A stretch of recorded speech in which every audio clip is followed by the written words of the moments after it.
Speed, luxury, elegance. This is what we picture when we think of the Titanic. A big black-holed beauty that captured the world's attention with her gorgeous looks and tragic story. Moving over 100 years into the future, her descendants are vastly different than her, being enormous cruise ships flooded with amenities and fun that were simply unimaginable in 1912.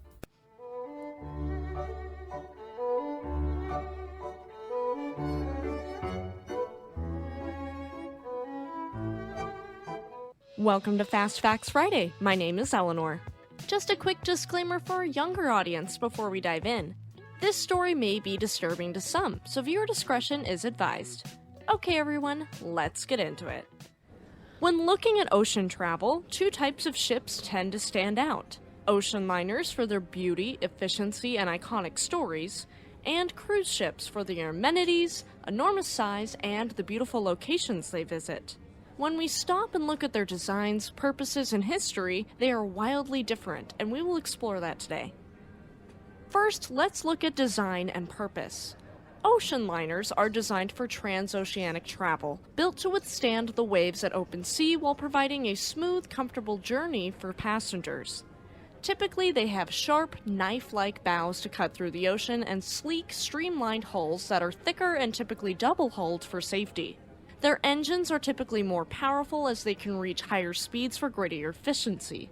As for amenities, they typically have fewer but more luxurious amenities, focusing on comfort and luxury opposed to entertainment.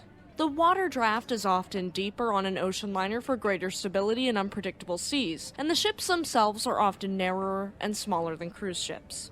Typically, classic ocean liners are equipped with a rounded stern called a cruiser spoon stern. For ocean liners, the journey is usually more important than the destinations or ports of call. Ocean liners used to be the primary mode of long-distance travel before commercial air travel, and the only modern ocean liner still transporting passengers today is RMS Queen Mary II. Cruise ships, however, are often much larger, designed for leisure and entertainment with a wide variety of onboard activities and amenities to keep their passengers entertained during the voyage. Cruise ships can travel long distances, but this isn't their intended purpose, and so they travel at much slower speeds.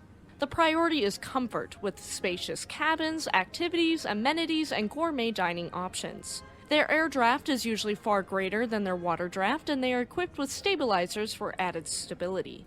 They are usually much larger and wider, having a softer, rounded bow for floating over waves instead of cutting through them. Their sterns are typically a transom or raked stern that is flatter and wider. For cruise ships, the locations are usually more important than the journey itself, and they stop in numerous ports of call. Cruise ships became the way that the shipping industry survived when immigration to the United States was limited and the growth of the commercial airline industry began to dismantle the ocean liners' popularity. Thus, their history is very intertwined. The concept of luxury cruises evolved from the ocean liners during the early 20th century. The ocean liners were absolute marvels of engineering. They combined speed, luxury, and comfort to offer passengers a once-in-a-lifetime experience while traveling from point A to point B. The ocean liners' bread and butter were immigration, with third-class immigrants traveling to the United States until the Immigration Act of 1924 that greatly reduced the number of legal immigrants allowed into the U.S., and thus ocean liners had to shift, beginning luxury cruises. From this and the growing popularity of air travel, cruise ships were born. The demand for transatlantic voyages greatly declined, and cruise ships instead focused on leisure and entertainment. Carnival Cruise Line and Royal Caribbean International were two leading cruise lines that began offering innovative and exciting onboard experiences. Cruising in any capacity can be fun and exciting, and we love creating fun, exciting content. If you are enjoying this episode and want to hear more about ships, their careers, and their wrecks, check out our main show Shipwreck Sunday every Sunday night at 4 p.m. Pacific Standard Time. Okay, let's look at the passenger experience on both ocean liners and cruise ships. One of the major differences a passenger would notice on board these ships is speed. Ocean liners were designed to be speedy, with many Cunarders retaining the blue ribbon for the greatest speed record across the Atlantic.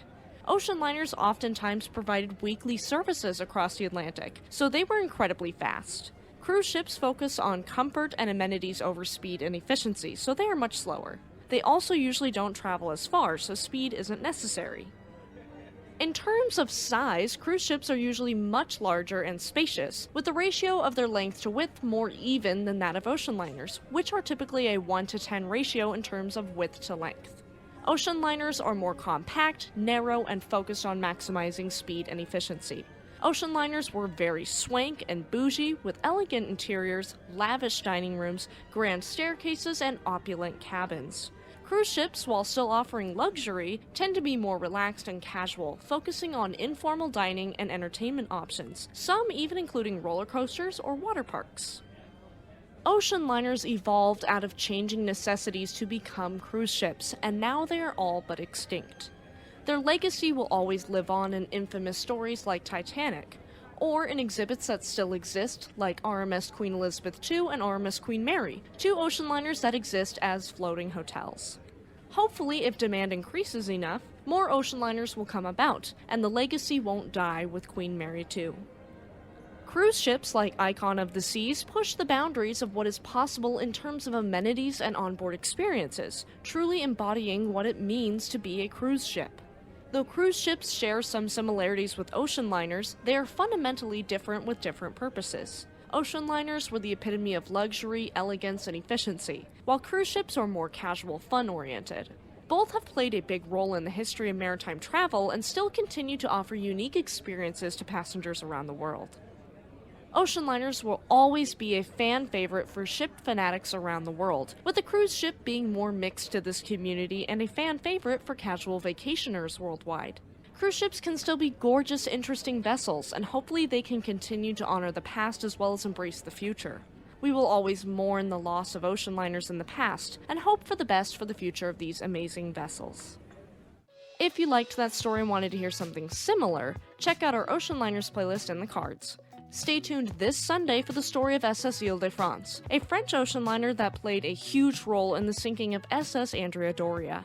Thank you for tuning into Fast Facts Friday. Have a lovely weekend, and we'll see you next time.